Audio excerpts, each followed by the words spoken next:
Hello, and welcome to My Streaming Bubble, the podcast where I talk about the shows I love with the people I tolerate. I am your TV watching and talking host, Jen, and today the Cage crew is back for our third Nicolas Cage episode. Adam, Eric, and Laura have all returned to the bubble to talk about a few of the more recent Nic flicks. But first, welcome back, Cage crew.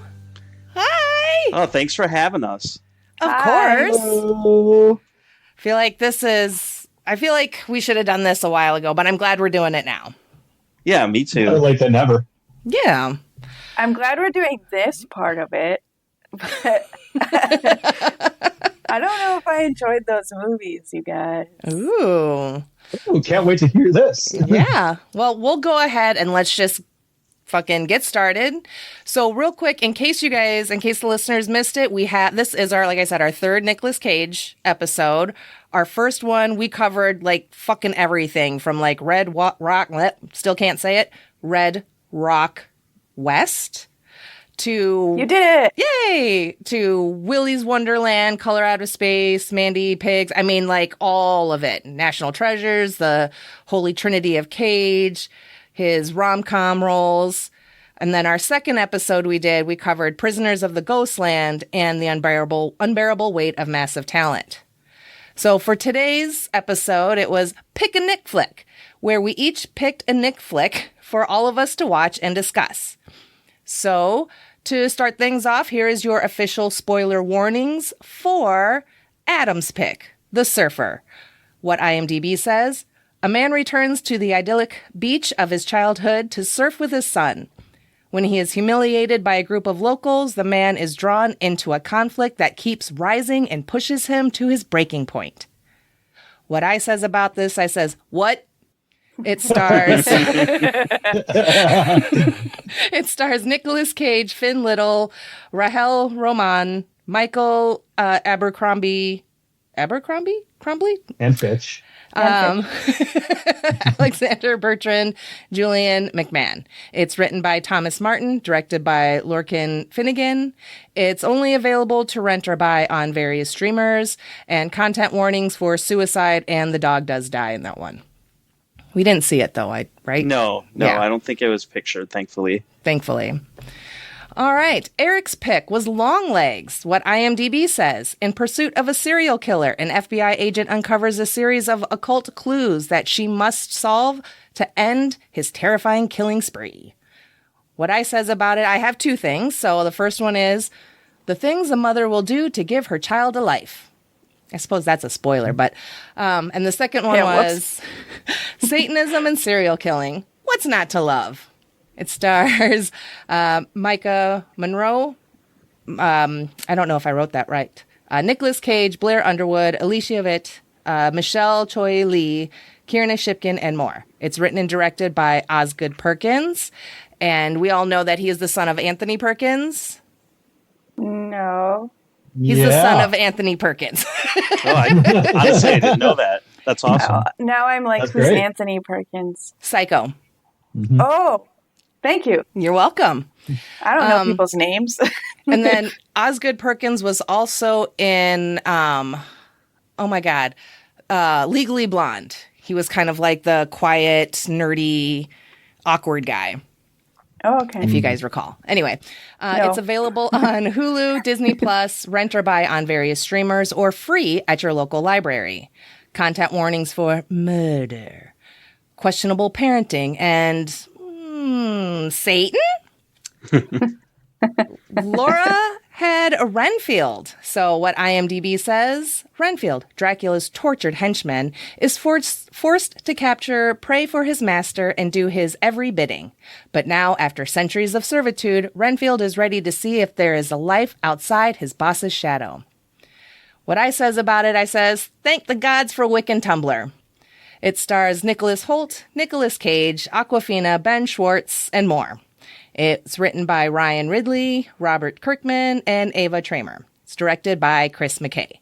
It's available to rent or buy on various streamers or free from your library.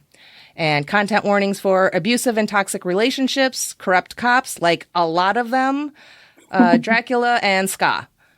And I picked Sympathy for the Devil. what IMDb says. Forced to drive a passenger at gunpoint, a man finds himself in a high-stakes game of cat and mouse.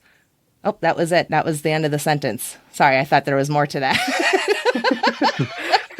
Was that a question? Sorry. What I says, just another reason to avoid parking garages. It stars Nicolas Cage, Joel Kinnaman, Alexei Zolokoffer, Cameron Lee Price, Oliver McCallum.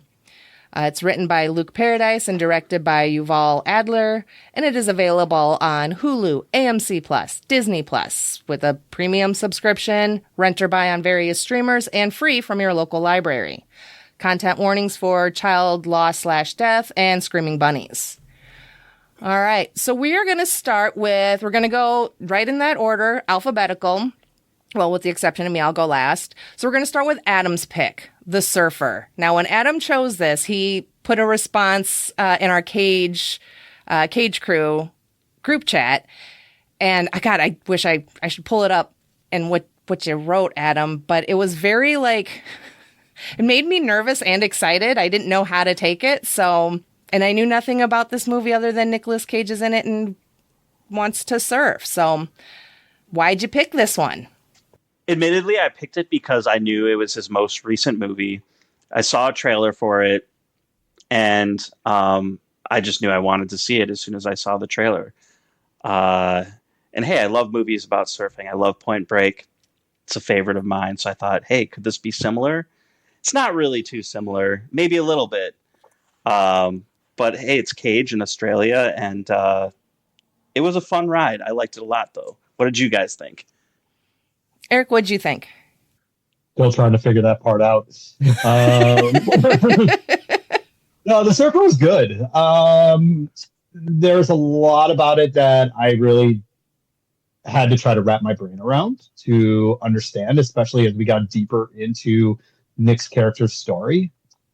I messaged Adam last night and just asked some questions. Is it was Nick Cage the old man, and is he just kind of living in the present, but also simultaneously living in the past, trying to figure out who he is, or it was just there was a lot going on there. Mm-hmm. But ultimately, it was a great Nicolas Cage movie. It was a very cagey, suspenseful movie, and I do want to watch it again because I feel like it deserves a second watch. All right, and Laura? Okay, well, I think you read too much into it, but then again, it's like a giant red herring, right? There are so many parallels in his descent into madness that remind you of the bum, Mm-hmm. Mr. Fitzgerald or whatever. Mm-hmm. Right. Mm-hmm. So that it purposely leads you in that direction. And I suppose it does that really well. And, it's that classic movie trope of everybody else is in on this except me. So what's going on here, right? Mm-hmm. So that was cool. But I got to say, I was bored. So bored. This descent into madness is taking too long. Oh my God, get over it already. Go crazy faster. You're Nicolas Cage. You're already halfway there. That's funny. Well, they had to set it up. He can't go 1 minute from killing rats to then shooting someone, I guess. I'm sorry, but I think his entire filmography would argue against that. I guess that's true. That was good. Oh. Well, I was watching this, and I have a note where I was about halfway through, and I'm like, I still don't know what the fuck is going on, but I'm pretty sure we're not going to see him surf. So I was right about one thing. And I got to say, so for the first half of this movie, Eric, same. I thought there was some sort of weird dimensional parallel portal thing where, he is now turning into the Mr. Fitzgerald, the old guy, Mm-hmm. the original homeless bum guy or whatever. Yeah. Because as he's kind of going down that path, I was like, okay, so maybe it's something like that. And I felt like there were a couple of times where there were like really quick, like a frame flash of something. Maybe that's just me and hallucinating, but I was like, oh, maybe he's like going crazy. Like when he's looking something. in the bathroom mirror, you actually see Fitzgerald's face for Yes. like a very split second. Yeah, for sure. Yep. Yeah, So- I wasn't falling for that. So when it turned out like it was none of that and it was all just like some wild ass fucking initiation shit, I was like, what? I almost was a little disappointed that it wasn't something more otherworldly. But even though I'm still not entirely sure what I watched, I think I like it. I liked it too. I found it somewhat relatable in that towards the beginning of the movie, it's kind of the whole reason that he was there is he's kind of having this midlife crisis. You know, he's kind of screwing up at work. He's getting divorced, and his soon-to-be ex-wife is about to have another baby with someone else. And he's in Australia on this beach, really because he had fond memories of surfing there as a kid. And, you know, he wants to buy this house that he actually lived in as a kid. So I feel like he's trying to recreate some of that magic from when he was younger and obviously not succeeding at it. But I liked that part of it before it kind of takes a weird left turn. Yeah. Takes a weird left turn, but then kind of course corrects a little bit. It's like, yeah, see, he's fine. I think my favorite part of it was just how many times he fell for, oh, hey, just let me hang on to this valuable item of yours and we're all square. Nope. Come on, man. How many times? Well, then I couldn't help but wonder. Oh, go ahead, Eric. Oh, no, that's all right. I was just saying, and I kept asking myself as I was watching it, I was just like, dude, just leave. Why doesn't he just go? Just get in your car and leave. And then next thing you know, the car's not there. But it's like, what I was confused about for about halfway through the movie is what kept him in that parking lot for so long? Like, what was it about just him needing to get down to this beach to surf? Why did he have to relive this memory so badly? I think it's what Adam was saying was just that midlife crisis and that draw and that pull to need to be there and then being told you're not allowed, you don't live here, you don't live here, you don't surf here kind of thing. And he's like, fuck that. I grew up here. So that was my guess. It seemed like his character was just like so desperate, like he had to have this, that he was willing to give up his possessions, his sanity, and just I don't know, part of who I think this character was just so he can get back to his roots. It just seemed to me, it seemed a little weird just because I would never do something like that, but who's to say anybody else wouldn't? So I think maybe he also didn't want to look weak in front of his son because he really, really wanted to take his son to go surfing. And as soon as they walked down the beach and they were going to go surf, they were told, no, you can't surf here. You don't live here. You don't surf here from the Bay Boys. Right. And I feel like he wanted to have that bonding experience with his son. But also, I don't think he wanted to literally take his eyes off that house until it was his either. Mm-hmm. So, yeah, that's true. I kind of felt like, too, it was like holding on to the dream and that, he's got to stay there. He's got to keep it within sight because that's what's going to make everything all better. Because that always works out. That's all. It's like having a baby. Pointing out the obvious, you're in Australia. There's plenty of good beaches to surf at. You didn't have to go to that one. You could have taken him somewhere else. But he did have to go to that one. That's the one from his childhood. That's the one where you could see the house. It wasn't just about wanting to surf. It was about wanting to surf that beach. But isn't it also where he found his dad's dead body? Yeah. Was that the same beach that it must have been, right? I think it was, yeah. Well, maybe that's tied into it too. Yeah. All that kind of that trauma and everything. So, yeah, this is one I almost equate it to Prisoners of the Ghostland in that I think I need to watch it 2 or 3 more times. But I'm pretty sure I like it. It was definitely surreal along those same lines as Prisoners of the Ghostland in a completely different way, but definitely as weird and unrealistic, I guess. Yeah. I mean, it's like you said before, Jen, go ahead, Laura, sorry. I don't know. Those things are true, but also it was realistic because, people are dumb. But like, I won't be able to watch this again. And in fact, Jen, I am totally surprised that you are willing to put yourself through Prisoners of the Ghostland that many times just to like it. Like, and how bonkers is that? I'm like, it took like 3 watches to like Prisoners of the Ghostland. Like, why did I try so hard? That movie's fucking weird. Well, But I do that's like it. Nick Cage in this movie. Why did he try so hard? Yeah. Oh, man. And then I couldn't. Okay, so first of all, the Bay Boys. Not sure a gang or a boy band, but it just kind of made me chuckle the entire time. It depends on how you spell Bay.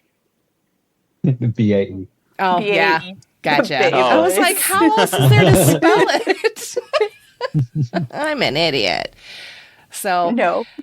and then everything he's doing, like, to try it, like, he drinks that nasty fucking water out of the sink from the bathroom. Why? That's gross. Well, it's And either that or the poop water from the water fountain. See, I think he could have cleaned off the poop from the drinking fountain and would have had a better time with that. Because then it's like he's drinking this nasty water. I could barely watch that part. It was so fucking disgusting. I was gagging, and I can sit through some nasty shit. I don't know. They put the poop like right on like the faucet head of the drinking fountain. I'm not sure. See, I Either don't. way, he should have had dysentery by the end of that movie. Like, Right? I was like, how is he even? Like, I was like, why is he not throwing up right now? Oh, there he goes. Now he's puking. I felt like it took too long for him to start throwing up, and I was like, he would die. And on top of that, he also drank from that little puddle on the ground, and I don't know why, but that part really made me sad. Like, just He was the desperate, Eric. Well, exactly. That's what I was just about to say. The desperation just completely took over him right there, going from nasty poopy water to nasty groundwater. Mm-hmm. I think I'd take the groundwater over the poopy water. Sorry. Ditto. I feel like at that point, I would have just somehow snuck down to the beach and take a sip of salt water, just to be honest with you. That's what you do had no good afterwards. You use the choices. salt to rinse out your mouth. There you go. I mean, he ate those. I don't know what they were, quail eggs or something like that. Some random wildlife eggs to survive. That's right. Yeah, I think those were galahs. I'm not sure. It's been a while since I've been in Australia. But Jen, you said before we started recording that you kind of wish you would have watched that movie first, so you could have gotten to it a second time. I'm right there with you, because I feel like for this particular movie, if I would have watched it first, I would have had enough time for a second watch through, because I feel like there's still a lot to unpack, and I do want to watch it again. Absolutely. Oh, yeah. And I didn't watch the trailer, so I had no idea what it was. And so I'm just like, oh, he's like an old surfer guy. All right. So I didn't think it was going to be so fucking weird. I should have known. I actually thought that it was going to be a comedy going into it. Uh-oh. Where'd Laura go? No. She's like, fuck that movie. I think she was and moving fuck her laptop. So, because like in some of these other movies that we've watched and talked about, Nicolas Cage does an accent. Like he does like a Boston accent for Sympathy for the Devil. Oh yeah, and it's thick too. Yeah, but in this one, he talks about how he grew up in Australia and all of this, and I'm like, but you don't have an accent. So I wasn't sure if it's just something he didn't want to try or they just didn't care. But I was Didn't they address that? Yeah, they said he moved to California when he was still a kid. Yeah, but his dad died when he was what, like 13, 15, they said? Something like that, yeah. Yeah. So I feel like he would have been old enough to still have some hint of an accent. Did they ever talk about, I don't remember, did they talk about his mother and where she was from? I don't think so. They brought up he brought up his mom, but nothing. Presumably like she was American. Yeah. If they moved to the States. Right. That's right. Yeah. Because, his dad was from there. And so then when he died, they moved. So, but yeah, I was just like, no. And that, and that initially I was like, okay, maybe he just, they did move when he was really young. But it's like, when they said he was there until he was like 15, I was like, well, that's enough time to have some kind of an accent. Yeah. It's not that big of a deal, but I was like, with the different accents that Nicholas has done in various movies, I was like, no attempt on this one, huh? So I was like, maybe he just can't do an Australian accent. Mm-hmm. Laura's back. She no longer hates us. We thought you just bounced because, you hated this movie and you I had to go drink some groundwater. Oh, good. Good. All right. Anything else for The Surfer? I enjoyed hearing the Australian accent again. Yeah. It's been a while. It's nice to have that back. Nice. Yeah. That's about it. All right. Well, we will go ahead on to Eric's pick of Longlegs. And at first, Eric, I was mad that you dibbed this one because I wanted to dibs it. I was mad that you picked this one. But so sorry. I was delighted that you picked this one. I figured you would be, Adam. And I was only mad because I wanted to pick it, but then I was like, well, I still get to watch it, so it's not. I was like, okay, I wanted fair. So when I unexpectedly dropped off, y'all were talking about the order of the movies that you watched. I watched them in the order of the ones that would upset me from least to most. And granted, I didn't know what I was getting into with The Surfer, so if I had it to do over again, I'd have watched it later. But okay, that's fair. I went Renfield, The Surfer, Sympathy for the Devil, and then Longlegs, because I can't stand watching horror unless there is something appealing about it. Like, in the menu, there's awesome food and satire. I will take that. Or, in Renfield, it was funny. But, Longlegs, I was like, oh my God, I don't know if I can do this. Yeah. All right, it took me Eric, so long. That's great. So, Eric, I'm pretty sure I know why you chose this one. But why did you pick Longlegs? As I love horror movies. We are opposites. Longlegs was probably one of my favorite horror movies of the last year. I thought it was very clever. I thought the writing was absolutely fantastic. The acting I thought was great too. I really enjoyed the story. It was very original for what we get from horror these days. And to me, it really wasn't scary. It wasn't oh my God, that's scary. Or it wasn't even to me realistic, this could actually happen. It was just, there was just something classic about it, Mm-hmm. And the fact that our main antagonist is, well, I don't know. Would you really consider him the antagonist or protagonist? I think he's a little bit of both because he's technically the center of the entire story. But either way, he's a serial killer that's not doing killing, who doesn't kill himself, which, I think about Charles Manson in ways that, and he has other people doing it for him. But like they said in the movie, Manson had his followers. This guy just had more influence in a way. Mm-hmm. And I love this. I love the story. And it's my fourth time watching it, I think I said earlier. Mm-hmm. And it's definitely not going to be my last. So yeah, just probably within my top 5 favorite horror movies of the last year. Right on. And I don't know, whoever wants to talk next, I don't care. Laura. Yeah. Laura, because you loved it so much. Go for it, Laura. Well, like I said, I'm not a horror movie fan unless it's got something else going for it. You give me stuff that's, zombie related, I can't do it most of the time. I force myself to watch Last of Us, and I don't know why. Why would you do that? Okay. I don't know. I thought a video game, it won't be so bad. Nope. Yep. But like you said, Eric, there actually was a lot more going for it. And damn it, if I fall for a good mystery, I was like, oh shit, I like this movie. Yes. Nice. You seem so upset with yourself, Laura. I am. Yeah, you're I'm so disappointed that I liked it. That's hilarious. I really did like it, though. All the ciphers and everything. I was like, oh, I'm such a nerd. I was like, I wonder what kind of cipher that is. I want to look at it. It was real Zodiac, I feel. Yeah. part that's of what it. it reminded me Yeah. of. Yeah. I mean, the supernatural magic-y bits were obviously not realistic, so that made it a little easier to get through as well. Mm-hmm.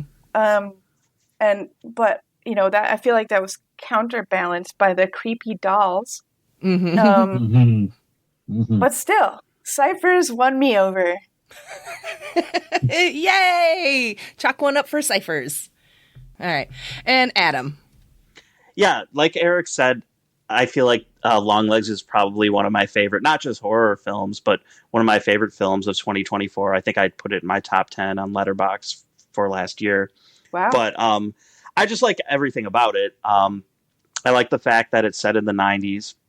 And it, I think, has a lot of influences from one of my other favorite horror films, Silence of the Lambs. It's really about this rookie female FBI agent who's still kind of finding her footing, but is obviously super talented as well. So she reminded me a lot of Clarice Starling. I liked that a lot. And I think it's mostly rooted in reality, which I think is what makes an effective horror film for me. Of course, there's some supernatural stuff. Hark is apparently half psychic or whatever, but mostly it's realistic. And I think that's really what did it for me. Plus just being a really good police procedural. I'm really into that too. So all of those things combined and just being really stylish with the way it was shot, along with the classic rock that was put into the soundtrack. I was really not familiar with T-Rex before this movie and totally got me into listening to T-Rex's discography after watching this. And, Nice. Oh, nice. yeah. So yeah, I mean, it's one of my favorites. I didn't even think about that comparison to Silence of the Lambs, and I'm sure you're right. They probably drew a lot of influence from that movie in order to create this. So that's a good call. I feel like there's little bits of maybe homages or whatever to other, maybe like serial killers or horror movies. Because the killer's code is very, very Zodiac-y. All the dads killing their families was very Amityville horror. Yeah, that's true. Adam, like you said, like with the detective or whatever being young and everything, like very, very Clarice. So I hadn't thought about that either. Good call. But this is one of those movies that every time I watch it, I like it more and more. So Me too. I unfortunately feel like it was overhyped, and I fucking hate it when they do that kind of shit because they're just like, oh, it's so scary. It's so scary. And it's like, I don't know if I'd really call it scary, as it's just kind of, the whole movie has a very like unsettled vibe to it. And I really, really like that. And then when you look at the IMDb, there's a whole like upwards of 10 or so, I think, moments where there's like a shadow of Satan in the background. Now, there's a couple that are a little more obvious, I think more towards the end. But on IMDb, a couple of them lay it out, all the different spots where there's a shadowy, devilish figure in the background. So I'm like, that's probably what freaked me the fuck out the first time, because maybe I was picking up on that and didn't realize it. And I was like, I'm uncomfortable. But I love that. I think that's awesome. But every time I watch this, I love it more and more. I love Nicolas Cage's performance in this. I know he says he doesn't really want to do, this is the first and only time he's going to do a serial killer, but it's like, you're just so good at it. He must have an odd definition of a serial killer then, because he murders a lot of people in a lot of movies. Like, is that not serial killing as well? Like, I mean, in a technical sense, right? Like by definition. But because in IMDb it says, despite the praise and acclaim of his portrayal as Longlegs, Nicolas Cage has stated this will be his only portrayal of a serial killer for film. In an interview with IndieWire, Cage said, I know that the phone's going to be ringing off the hook to play serial killers after Longlegs, and that's not really what I like to do. I don't like violence. What? What? I don't want to play people who are hurting people. And What? that's the end of the quote. And my note is, unless it's for revengey reasons, like every other, like revenge, a love story, sympathy for the devil, Renfield. I mean, I feel like moreover, every movie has it. He's hurting at I'm least so somebody. confused by that. Like, legit. I think just like the character being a serial killer. Like, he's not going to play an Ed Gein type. He's not going to play a as in, Dahmer like, type. That's how Okay. you would identify them, as opposed to just calling them a murderer. Right. Okay. Because, it's a specific flavor of murderer. Yeah. I think I understand, but still. Interesting choice of words there, Nick.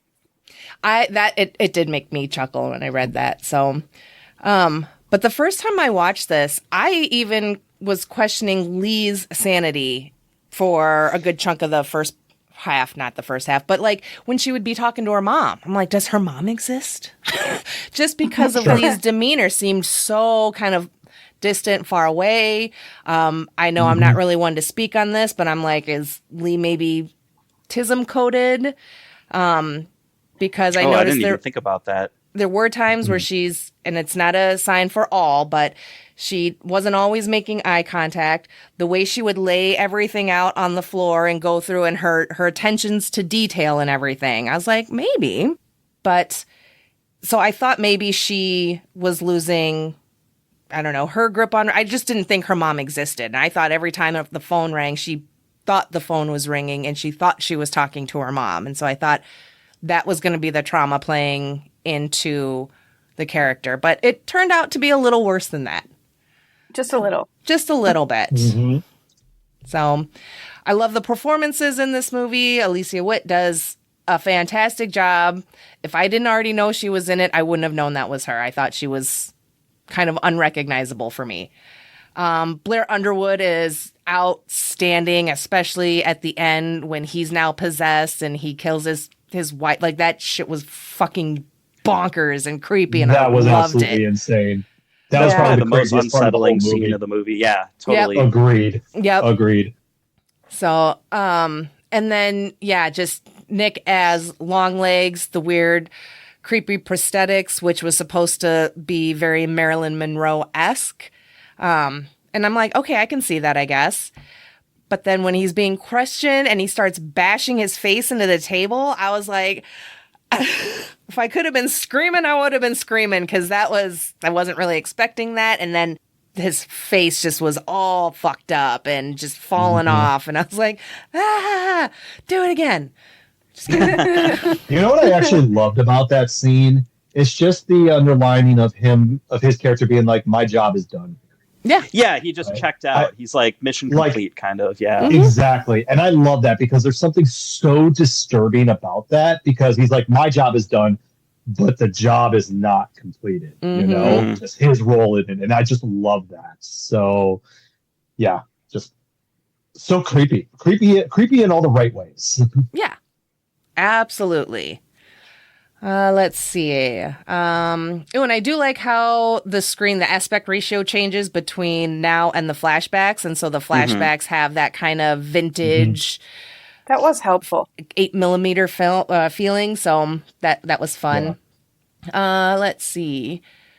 So from IMDb, during an interview, Osgood Perkins recalled a story from production where he learned Nicolas Cage has a particular skill that he says no other actor possesses: the ability to recognize how high or low he is able to speak without messing up the audio, because he's the fucking best. According to Perkins, the sound guy came over to me one day. He comes up to me a couple of days into Nick being on set, and he's like, Oz, I've never seen anything like it. When Nick is mic'd, I'm watching the dials. When Nick goes big, he goes right to the line. Anything more, a decibel or two over that, it would be hard to use. Then he goes down. He goes soft, and his whispering, and he's barely talking, and he goes right to the line. Anything past that line, you wouldn't be able to use it. He knows where the lines are. It's the craziest thing I've ever seen in my life. Wow. What a That's real professional. cool. Interesting. Seriously. I love it. And then Nicolas Cage and Osgood Perkins said that they made this movie as a tribute to their mothers. Fellas. Interesting. And again, interesting considering Osgood Perkins is the son of Anthony Perkins from Psycho, who famously had mother issues and was also based or inspired by Ed Gein. So another kind of true crime. That says a lot. Yeah. So, yeah, I love this movie. I was telling Eric before we started that this movie and Late Night with the Devil are my comfort fall asleep to movies.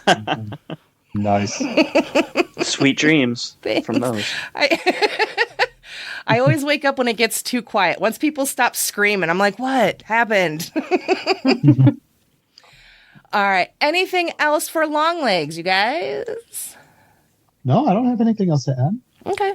And we'll do a big stray bubbles at the end, kind of where we normally do, just in case there's anything else that pops up. Laura, we are on to your pick of Renfield. Now, at one point, you were down to 2, Dream Scenario and this one. And I'm glad you went with this one because I felt like this was the right Nic Flic pick for you. Just kind of had that feeling. So, what'd you think? Well, I ended up going with this one because I didn't want something heavy.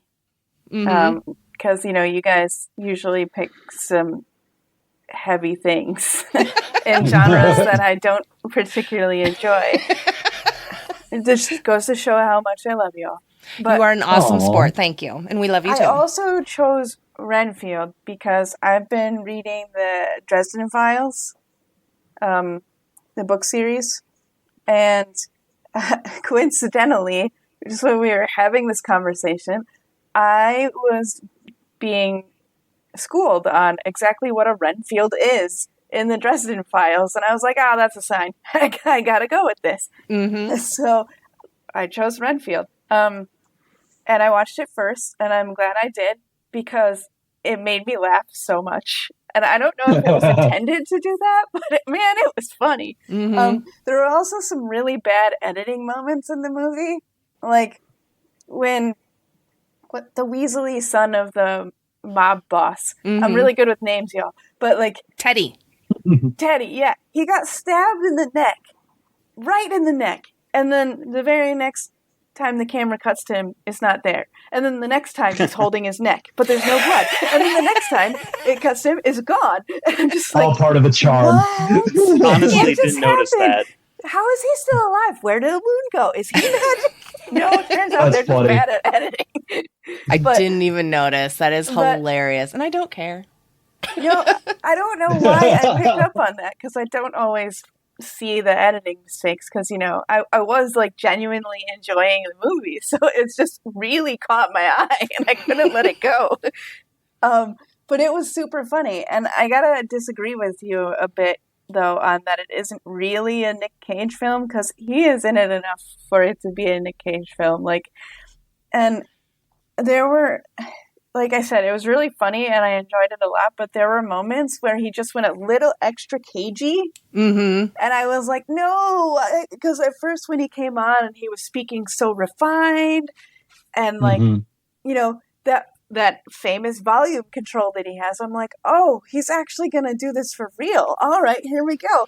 And then he does something super cagey with his voice. And I'm like, never mind. I don't know why I was expecting that. I love those little cagey moments, though. They're perfect. I feel like the directors in every movie he's in has to say, okay, now give us that cage. You know what I'm Dial give us it a little up bit to of 11. that cage. Yeah, exactly. Laura, I have to agree with you, though. I think this is very much a Nicolas Cage film.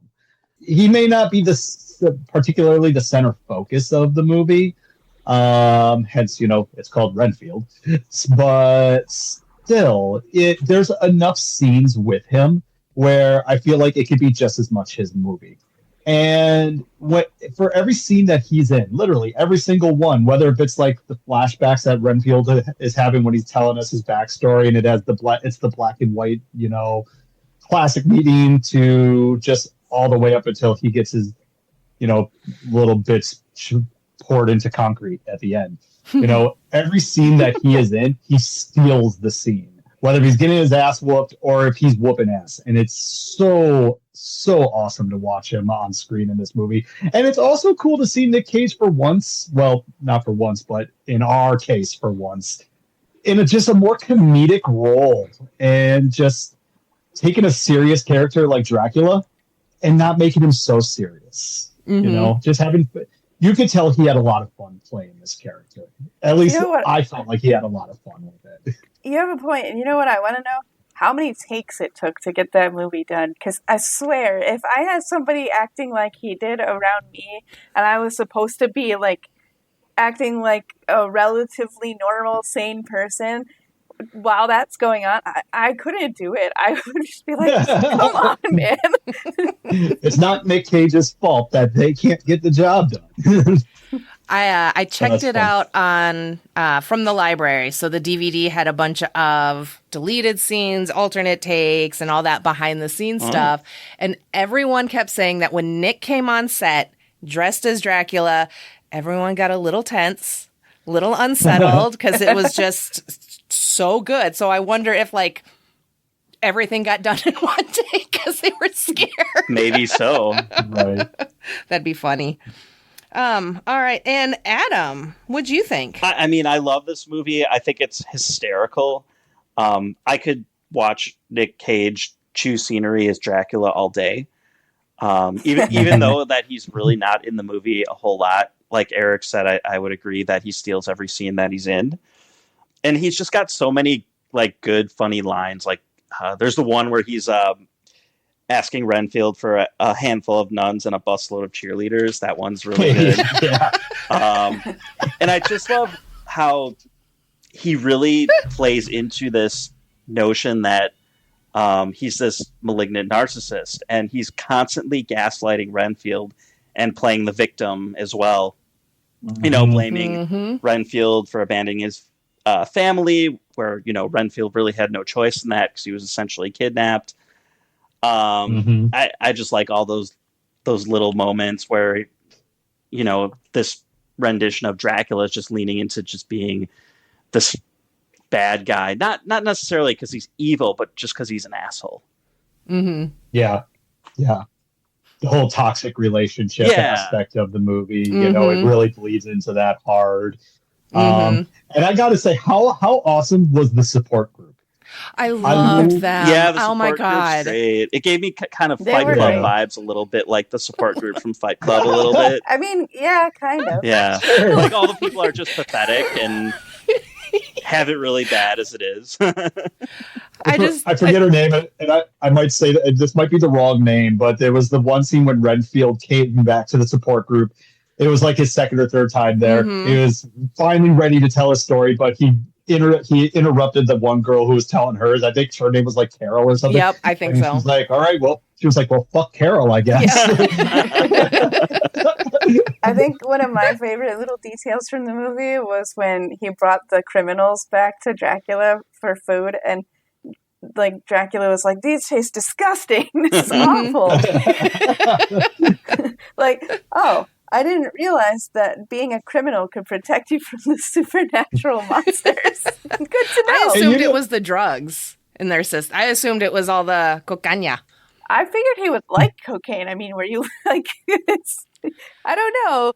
He seems pretty that way inclined. I don't know. He seemed too much of a purist. Just blood of the innocent. Don't make it sexual. Yeah, he's got no use for anything else, really. By saying that.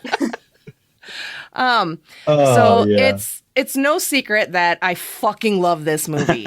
I watched it and I did an episode for It's a Fandom Thing where I went off on how much I fucking love this movie. So, I love this movie. It makes me smile. It makes me laugh. Like I smile through like the whole fucking thing. I will forever love how they frame Dracula and Renfield's relationship as a toxic work relationship. And that Renfield like is actually trying to seek some help. And I know what you guys are saying about, you know, this is a Cage movie. I say it's more Nicholas Holt's movie than Cage's movie, because Holt is the one that has any kind of growth, any changes, anything like that. Cage is amazing in it. He's an amazing Dracula. He plays it just as you would expect and want. And I loved it. So like all his little moments where he goes cagey, I wrote a few of them down. So his little woo when he starts telling Renfield about his world domination plan, he does a little woo. It's very cagey and I loved it.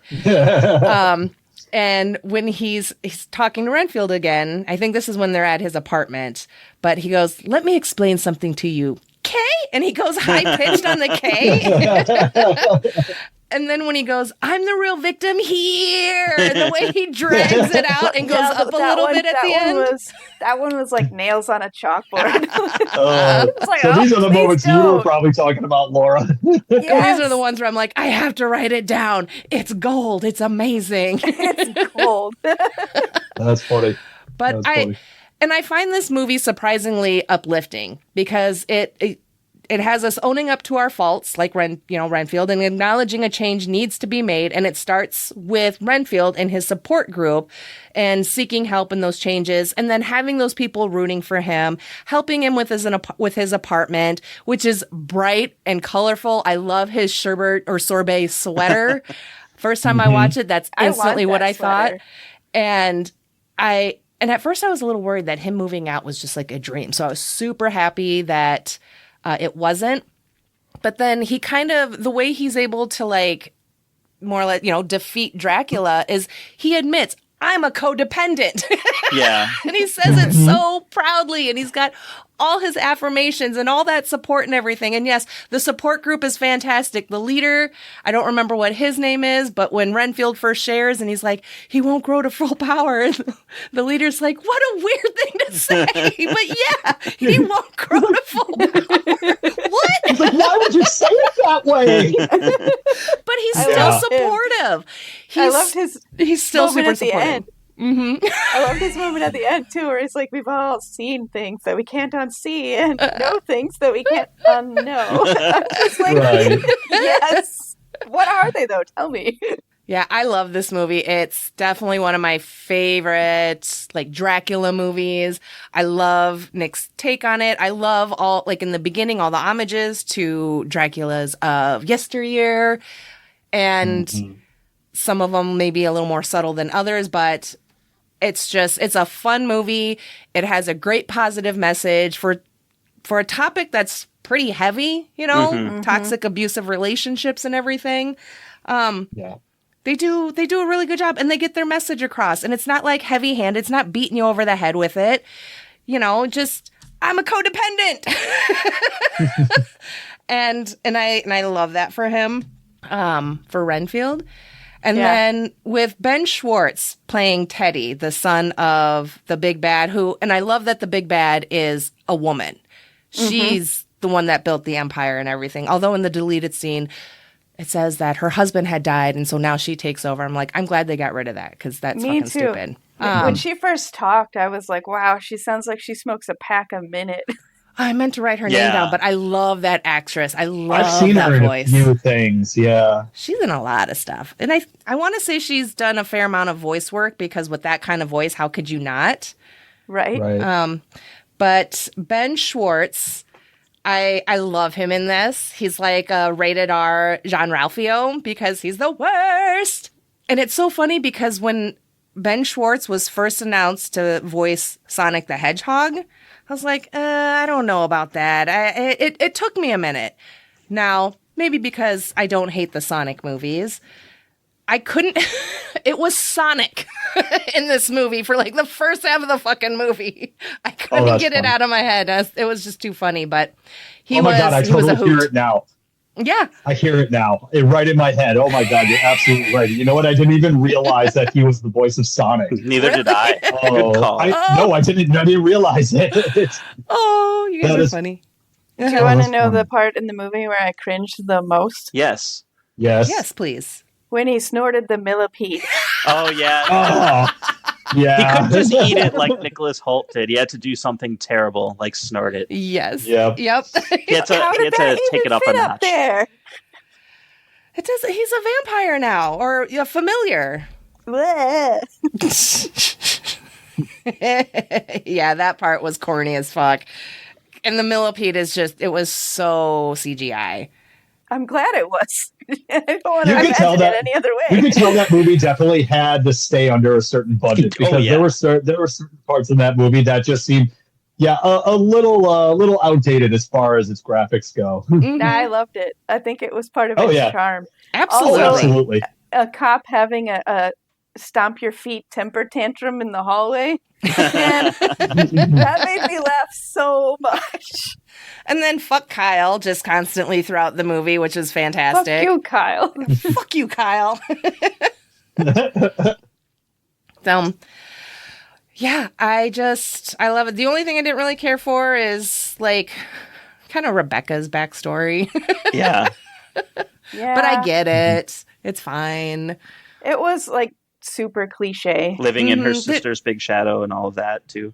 Yep. Yeah. And corrupt cops. Her dad was a good one. All that kind of stuff. I felt like this movie does use a lot of tropes, but Sure. that's fine. I think I think they had fun with it. It's not a movie that you're not supposed to take like super duper serious. So why not throw in some really easy peasy? Yeah. Right, especially like when she finds out that her partner was corrupt the whole time, and he pulled the gun on her. Mm-hmm. Which I just want to add that I actually appreciate Awkwafina as an actress. I think she's actually really good in almost everything she's in, and she puts in 110%. And I thought she was fantastic in this movie. I really did. I liked her a lot. So what else has she been in, Eric? I don't know if I've seen her before. Shang-Chi. She was also in Crazy Rich Asians, and I feel like there's something else that I've seen her in. Well, and it's like she does the voice of Raya the Dragon. Raya and the Dragon. She voices the dragon, but that's an animated Disney movie, so I'm not sure if you guys have seen it. I have not. So the parents here have. So shocking. With Awkwafina, she's one of those where I'm not super crazy about her, but I don't hate what I've seen her in. That's all I'll say. Mm-hmm. That's fair. But I don't know. There's something about her that just kind of bugs me, and I don't know what it is. I honestly don't know what it is, but like I said, I've more or less have enjoyed her in the things that I've seen her in. It's weird. Right. So, all right. Anything else on Renfield? I was just going to say earlier that if they ever do a sequel, they can do it where she gets powers and she can be the superhero, super cliche. Mm-hmm. And just like do all of the cliches. Just do them all. All right, let's see. Yeah, the DVD, I highly recommend checking out the DVD from the library because the deleted scenes and the alternate takes, there's like the first one. I'll tell you the first one. So it's a deleted scene from the very, very beginning when Dracula is trapped in the circle, the spirit trap or whatever. And, and then Renfield, kicks his slipper and it breaks it. But the deleted scene is that it's the Dracula hunter, the vampire hunter, and the priest guy. And they're like, we'll protect you. And he's like, how? He's like, with the most trusted institution on earth, the Catholic Church. And then Renfield makes a face, like scrunches his face up, like, are you fucking serious? And then kicks his slipper. Oh, they should have kept that in. That would have been great. That would have been better. That would have been hilarious. Oh, I would have loved that. And then another one was the mom, Lobos, and Teddy. And there's a quick scene. So Teddy has a sister that doesn't get brought up in the movie, but she is in a scene when they're watching Renfield fuck a bunch of people up, I think, in the apartment complex. She's the one that like kind of smiles and claps when Renfield rips the dude's arms off. That apparently is Teddy's sister, and she's Asian. So in this deleted scene, she's torturing someone behind a curtain. So you see the silhouette and the mom's going on her whole thing about what a badass they are. And she's like, the Lobos, we have a diverse and confusing ethnic background. And I was like, that should have stayed in as well. Oh, man. So, and a Those bunch are some of solid deleted scenes. those were some great ones. Some of the other ones were but those were definitely my favorite. There's a whole dance sequence with Renfield, and it's after he saves everyone. Me? So We'll have to check that out. It's fun to watch, but I'm actually glad it got cut. So I think a missed opportunity they had was, instead of having Lobos as their last name, they could have done some other word for bear so that Teddy could be Teddy Bear. I would have loved that. Nice. That would have been great. That's funny. All right. Well, if we are done, I think I'm done, hopefully. Probably not. Yeah. But if we're close enough to being done with Renfield, we'll go ahead and move on to my pick. Sympathy for the Devil. So this has been on my list for a while. So picking it was just an easy excuse to finally sit down and watch it. Didn't know anything about it other than it had Nicolas Cage and Joel Kinnaman in it. So I was like, all right, fine. And it was, by the time the movie was over, I was like, all right, that was all right. It was nothing spectacular. It's no Renfield. It's no Longlegs. It's not even surfer weird. It's kind of standard. It's kind of basic, but I still enjoyed it because I like Nicolas Cage and I like Joel Kinnaman. And the whole time with Nicolas Cage's character trying to figure out if Joel Kinnaman's character is the guy that he's looking for. I'm like, oh, wouldn't it be funny if it wasn't, like, at all, like, this whole time? But of course it is. So the what was he, like, the hitman or the cleanup guy or whatever for whatever big boss they had. Yeah. But yeah. But I mean, I enjoyed it. It was nice and violent. We get some good cagey moments. Joel Kinnaman, like I said, I like him in this. I like watching him. The line about the shrieking of the rabbits, that one made me think of Silence of the Lambs. So, but yeah, kind of fun. It's probably fairly predictable, but that didn't bother me. I enjoyed the journey. So what'd you guys think? Yeah, in a way, I kind of liked how straightforward it was. You kind of see what you get with this one. It's just a straightforward thriller. But what I did like is the way that the movie really had you sympathize through most of it regarding Joel Kinnaman's predicament. He's trying to get to the hospital to see his daughter born, and he has to put up with Nicolas Cage's craziness throughout like the whole movie. But then towards the end of the movie, you find out, well, Cage has got a legitimate beef with this guy. And I kind of like that part of it. But like you said, it definitely had some really good super cagey moments. And I thought that was really good. And I just like road movies in general, where it's a journey physically throughout the movie. They're like trying to get somewhere. I like that aspect of it a lot too. Eric, what'd you think? I actually thought this was probably the cagiest movies of all the ones that we picked. I could see that. Yeah, I mean, who of us could not picture Nicolas Cage just sitting in somebody's back seat with a gun to them the whole time and just going off on just random tangents and rants? I feel like him and Joel Kinnaman, put a lot into this film. Like, I agree with you, Jen. Like, it is a predictable movie. It's not the most outstanding Nicolas Cage film, but this is the second time I've watched it, and I like it a lot better the second time than I did the first. And I actually even really enjoyed it the first time. It's just a movie that if I could find a good excuse to watch it, I'm gonna watch it. And this was definitely one of those. But like, I just felt like I don't know. It's hard to explain because it's not exactly a traditional type of, as Adam put it, road film. Yes, they're trying to get somewhere, but the whole time as an audience member, I feel like I'm trying to figure out, okay, we know who he's trying to get to, but where is he bringing him? And then the mystery of that just kind of kept me on the edge of my seat.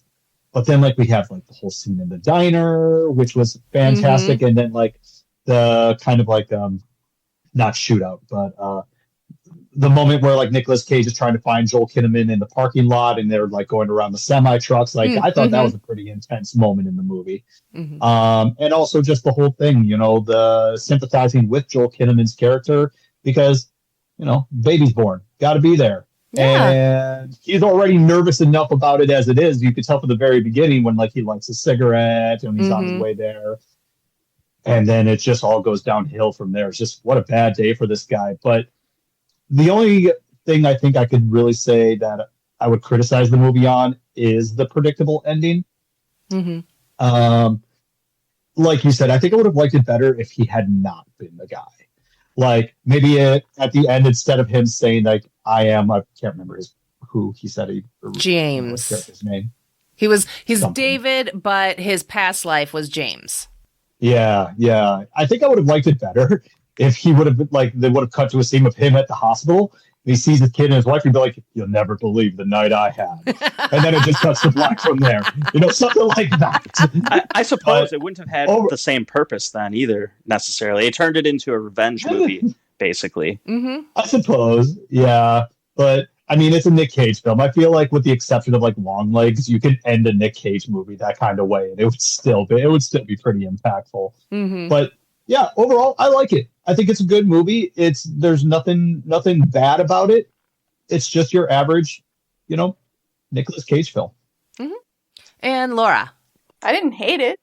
That's a good start. It's a win. No. Like you said, this is Nick Cage behaving like Nick Cage does.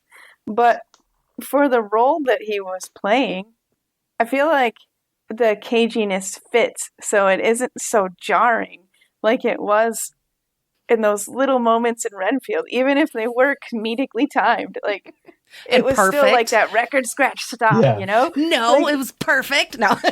I didn't get that feeling from all of his behavior in this movie. I'm just like, okay, yeah, he's crazy. I wonder if he's got a good reason. I guess we're going to find out. Okay. Right. And he kind of does. It wasn't just that they put mozzarella on his tuna melt. But that still was a factor. That really did grind his gears. No substitutions. Okay.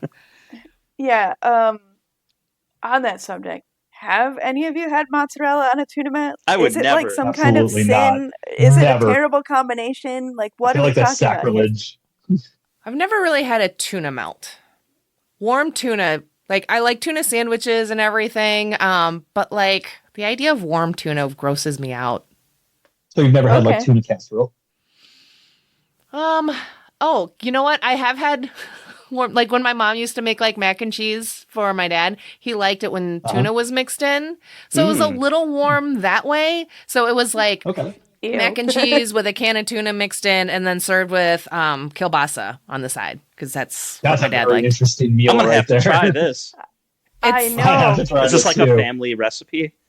It was. I mean, it was a box of Velveeta mac and cheese, so it's not like anything homemade, but it's what we ate. It was one of the main staples. So I guess. What an interesting combination. Nice. I like that. Tuna and kielbasa. Yeah.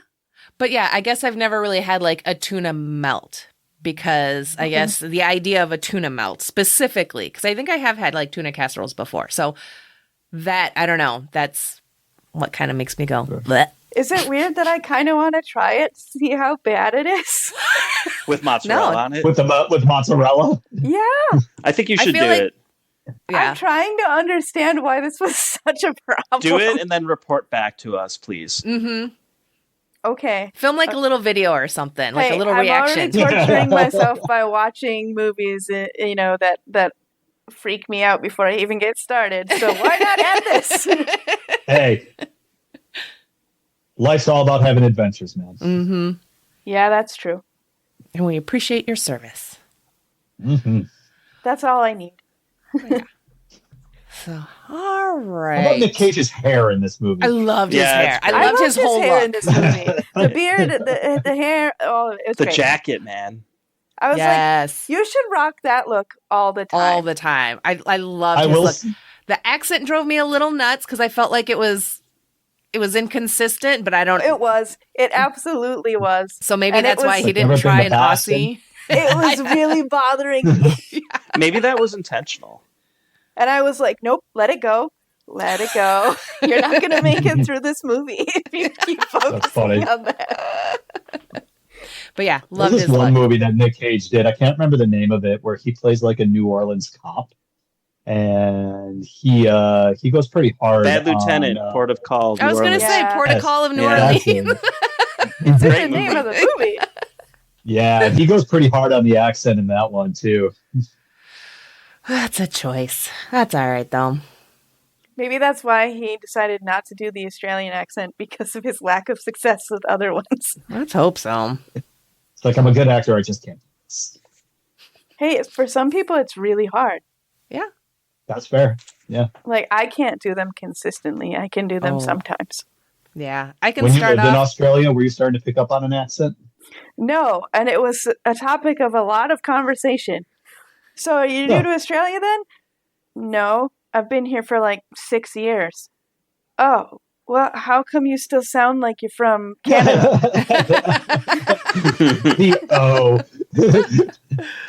So, yeah, Is it the that was Aussies my that gave you experience. that sounded disappointed? But then people would start to pick up on, oh, you do know our slang, you just don't want to talk like us. It's like, damn That's right, funny. I'm too stubborn for that. I can't help it. We would come up and go like vacation up at the Dells when we were growing up. And so we'd be up in Wisconsin for like, long weekend or whatever. And I'd always come back with that Wisconsin accent, and kind of more Don't you drawn know? out. Yeah. And my friends would always make fun of me. And after about a week or so being back home, it was gone. But every time I'd come back up, Are you from I'd Illinois? bring it back with me. Iowa. Iowa. Okay, gotcha. And apparently Iowans, and I didn't realize until after I moved to Wisconsin, then lived here for a while, that, Iowans do have a little bit of an accent. It's just your standard Midwest accent. No, I can't speak. But- accent. Accent, but We're just going to keep saying this for the rest of the episode, guys. You can tune out now. yeah. We're going to say it over and over and over until it stops being a word. Accent. That feels like it's almost like a meditation. Anything else for sympathy for the devil?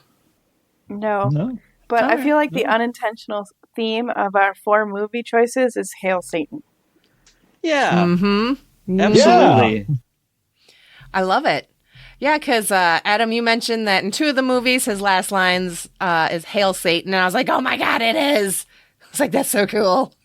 Yeah, really strange coincidence. Maybe it's not Really a coincidence. Maybe it's not. I'm just kind of gonna chalk it up to 2025 just being a fuck all year, and it's like, you know what? Nothing makes sense, and that makes sense. Oh yeah. Mm-hmm. No. Agreed. And I will say that our picks for this, this recording, it didn't hit me until actually I watched The Surfer.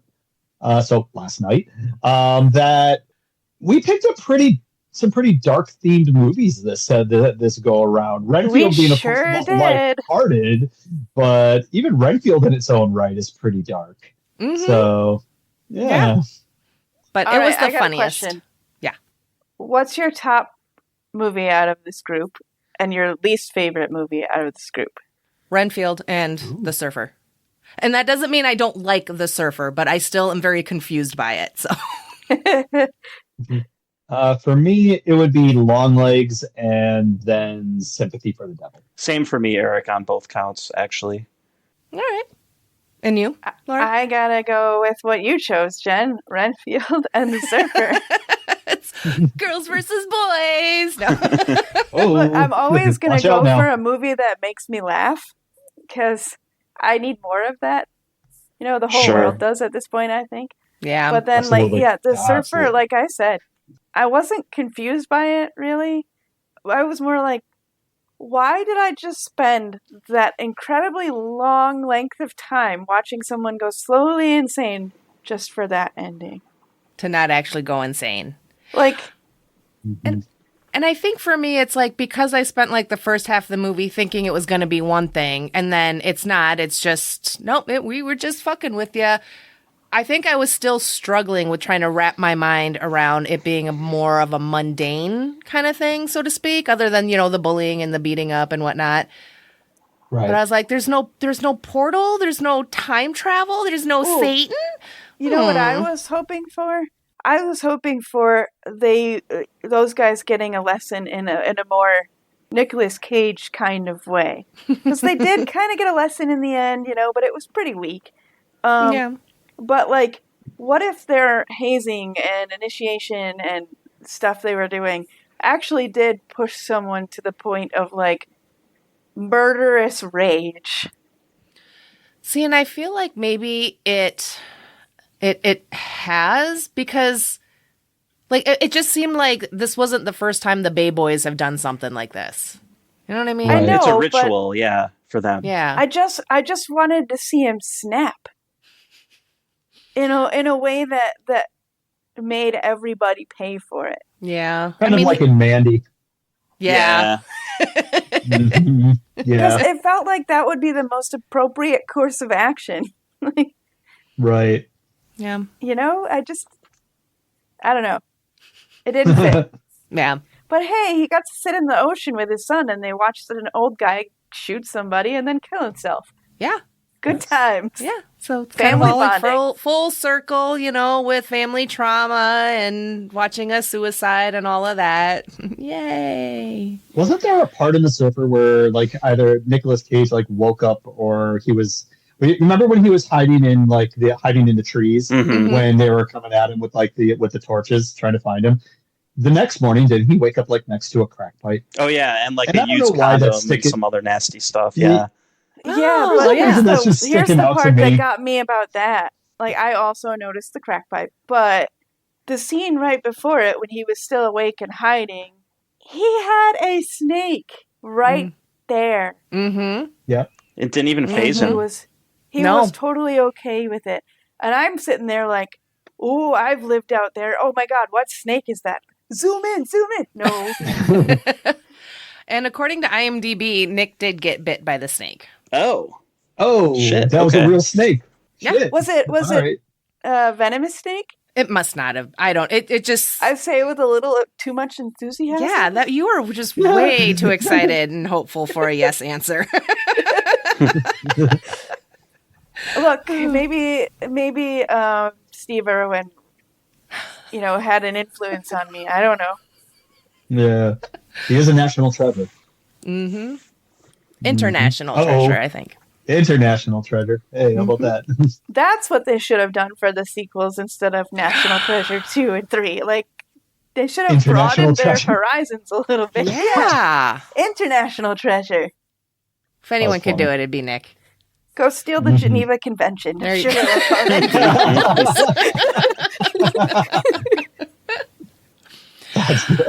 in.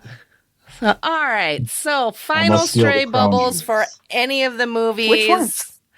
Do you guys have anything else left, or do you think you got it all out? Or We're too busy discussing our next heist. you love a good heist, Laura. Oh, we should find I a know. heisty horror movie. You know what? I feel you like would torture me that way, wouldn't you? Google. Sorry. I would. Yes. two stray bubbles I have, and they're just not really. They're just saying they're completely stray for absolutely. But first, in The Surfer, did you guys notice that there was that group of teenagers that kept bugging him? They wrote kook on his those on his little car. shits. Those three. Mhm. Yeah. Do you notice that for every single day that passed, they were always wearing the same clothes? Yes, I had noticed that as well, and that's what made me think he's stuck in some sort of time loop, or what the fuck? These people aren't real. Right. Oh, they are real. They just dress They're like just- cartoon characters. They're just vagabonds, or they're fans of Steve Jobs. I don't know. Pick a Yeah. pick. To Steve Jobs. Yeah. But yeah, I couldn't help but notice that. And you're right. You're right, Jen. It's that kind of could give a sign maybe there's something on repeat here going on, and we're just not we're not seeing it quite yet. And also, just going back to Longlegs, and this is just totally random, and it popped in my head when we were talking about the ciphers. But you know who would have solved that shit in just 10 minutes or less? Benedict Cumberbatch. Benedict Cumberbatch would have solved that shit so fucking fast. Sherlock? There it is. You understand. Yeah. Cumberbatch. Cucumber Did I say patch? You Did I say did. patch with a P? You Oh, did. I did it. I said it with a P. Oh, my bad. My That's bad, all right. Benedict. That's all right. His fan base, that crush on him, they call themselves the Cumber Bitches, which I think is hilarious, and he doesn't really care for that. Yeah, so funny. That's funny. But yeah, his Sherlock character would have solved that so fast. Oh, he's so good at Sherlock. But yes, he would have. All right. Anybody else? Is that all you got? That's all I got. All right. Yeah, I'm good. Okay. Well, then we will go ahead and move on to the Midwest Goodbye. That's the beginning of the end, where we've done our whelp knee slap, and now we're standing at the door, and we're going to spend like a whole bunch more minutes just hanging out there. So first up is, it's normally the 6 Degrees of Nicolas Cage, but we're not doing that here because, duh. So we're going to do the 6 Degrees of Patrick Swayze. Why? Well, we did all do an episode on Patrick Swayze, which was fantastic. So I figured, why the fuck not? Why not do Patrick Swayze? Because he was awesome, and he's missed. I think, whatever. So I let the Cage crew know that they did not have to do a 6 Degrees of Patrick Swayze for each movie, just their movie picks. So, Adam, how'd you do with The Surfer? Well, it's too easy for me. It's going to be Point Break. Is really the 6 Degrees. I think there's actually a lot of similarities between those movies, and if you like The Surfer and you love the tribalism of how surfers can be assholes, check out Point Break. All right. I will have to say, I did notice like the hoodie blanket cover-ups that the Bay Boys were wearing seemed to be like their little uniform, their little cult wear or whatever. So, but they looked cozy. All right. So, Eric, how did you do with Longlegs? So I have some bad news here. Yeah. I did a 6 Degrees, but I forgot that you wanted us to do it based on the movie we chose, and I did it on another movie. I am so sorry. As soon as you said that, as soon as you said on the movie you chose, I was like, fuck. Well, that's all right. I just wanted to make it easy. So if just go ahead and I guess we'll allow it this one time. Just I appreciate gotcha. you. Thank you very much. And this is actually based off Laura's movie. Oh no, don't Renfield. steal mine. Oh, I hope it's well, fingers crossed that I didn't. But for me, mine was kind of easy because I've seen this movie. So mine actually starts with Awkwafina. And Awkwafina actually was in the movie Neighbors 2, who was also in that movie with Seth Rogen. And Seth Rogen was also in the movie Donnie Darko that happened to star Patrick Swayze. That's right. I always forget that he's in that. That's like his first like speaking movie role. Yeah. And he's such an asshole. And it's fantastic. and one of his very first lines is, I like your boobs. Yep. It's like, but it's also such a Seth Rogen thing. All right, I'm gonna cover mine and Eric's. All right. Thank you for doing the Longlegs one. I appreciate you. So with Longlegs, I went with Blair Underwood because it ties into the same line ties into my Renfield one. So Blair Underwood was in Heat Wave with Sally Kirkland, who was in The Player with Patrick Swayze. Excellent. And the reason that I went with that one is because Carolyn Williams, Pack-A-Minute person, was in Sharknado 4, The Fourth Awakens. Sorry, Sharknado movies are so stupid. With Gary Busey, who was in The Player with Patrick Swayze. Very good. Hilarious. Nice. I think I've seen the first like 5 Sharknado movies. They're all basically the same fucking thing. So There's 5 of those. I think there might be more than that. But yeah, there's definitely 5. There's 5 categories of tornadoes, so there had to be 5 movies. Oh my God, I never thought about that. It's like probably the only thing that makes any sense or connects in any way out of all of those movies. That's That my is mic drop fucking moment. I'm funny. out. See you later. Yeah. Laura's peaked. She's done. All right.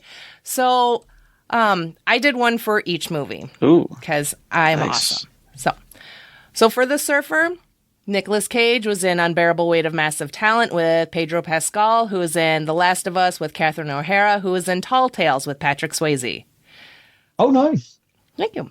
For Sympathy for the Devil, I went with Joel Kinnaman, who was in The Suicide Squad with Viola Davis, who was in Traffic with Michael Douglas, who does voice work on the animated series Green Eggs and Ham with John Turturro. He does voice work on that as well. Who was in The Summer of Sam with John Leguizamo, who is in To Wong Fu. Thanks for Everything with Patrick Swayze. Renfield, I went with Nicholas Hoult because I love him. He was, and I got a little nervous, Laura.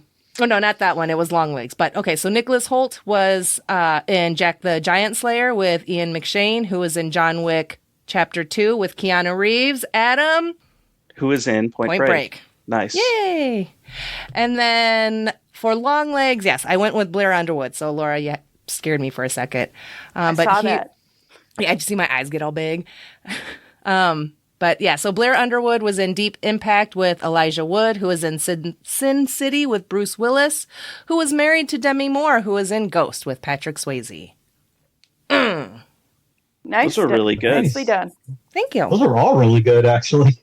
Thanks. Yeah. Let's see. There was one of them that I actually didn't have to look up. It must have been for The Surfer.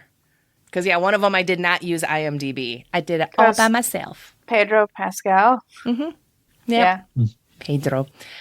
All right, now on to what's been streaming in your bubble. So share with us what you guys have been watching, or if you haven't been watching much, what have you been reading, or any video games you've been playing? What you guys been up to? Adam. I just finished The Last of Us Season 2, which was really good. I can't wait for Season 3, but it's probably going to be a while, knowing how HBO works. And I just watched 28 Years Later this last weekend, which was also pretty fun. I'm sensing a theme. Yeah, Nice. I like zombies, but if you're a fan of the first 28 movies, definitely check out 28 Years Later. It expands the universe significantly. All right, nice. And Eric?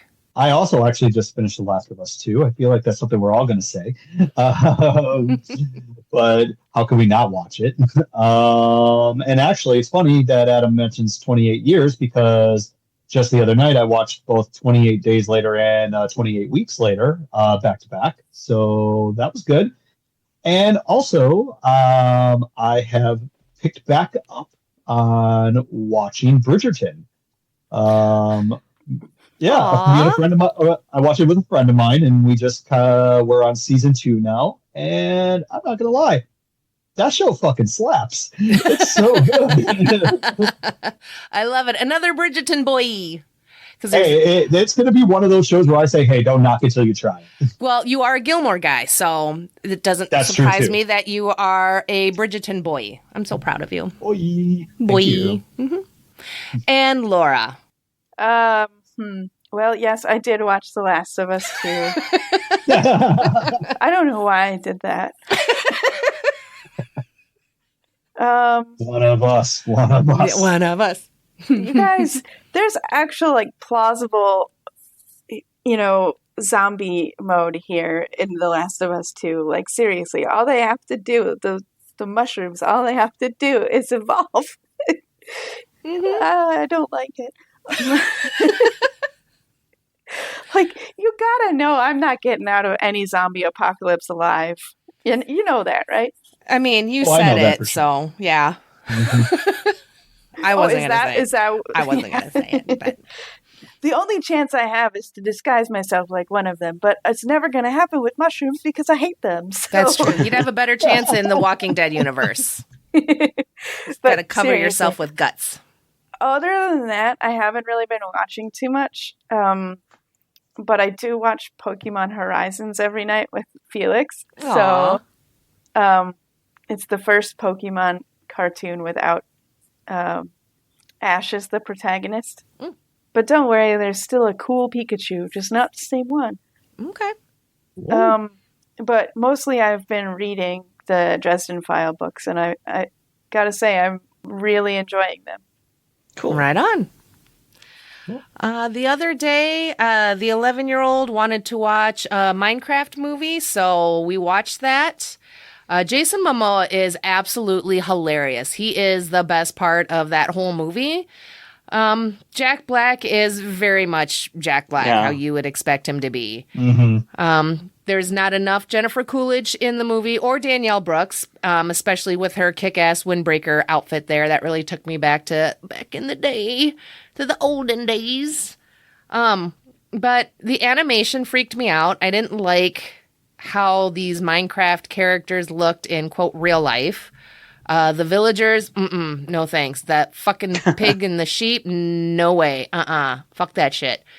But Jason Momoa was absolutely hilarious.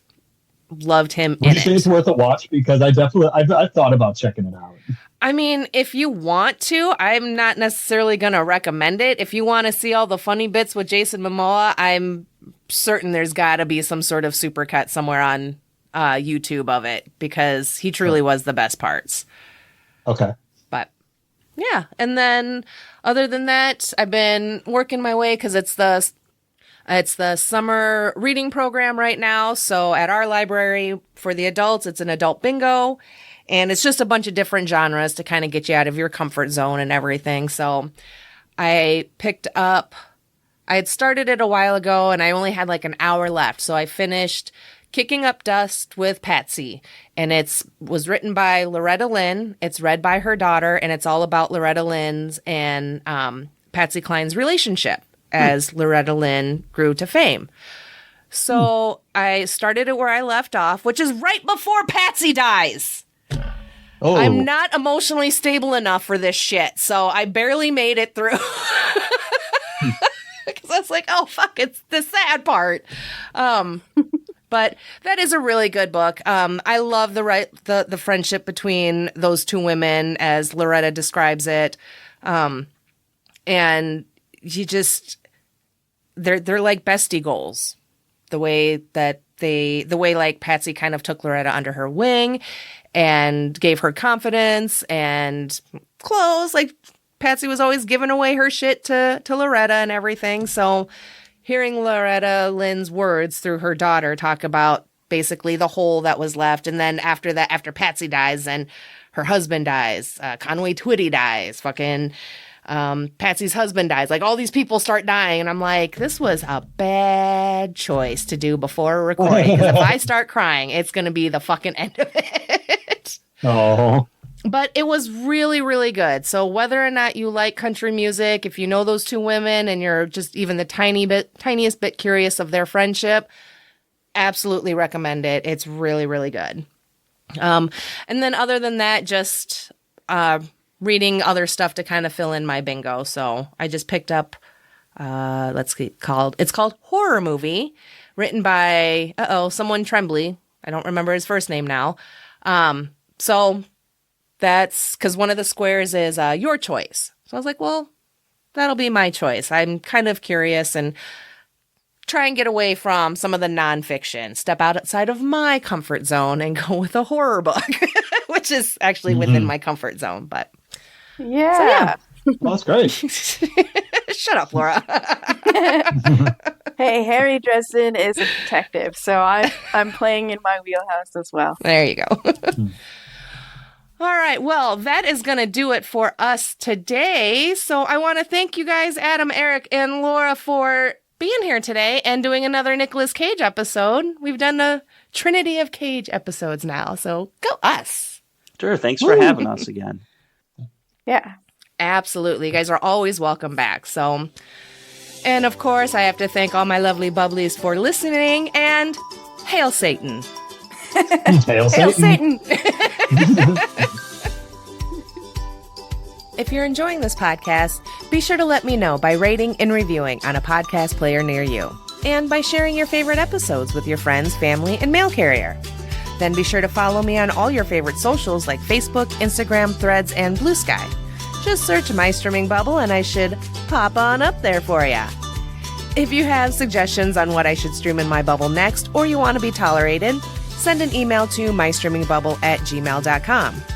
Looking for merch? Stop by my Redbubble store where you can find and buy My Streaming Bubble stickers, hats, shirts, and more.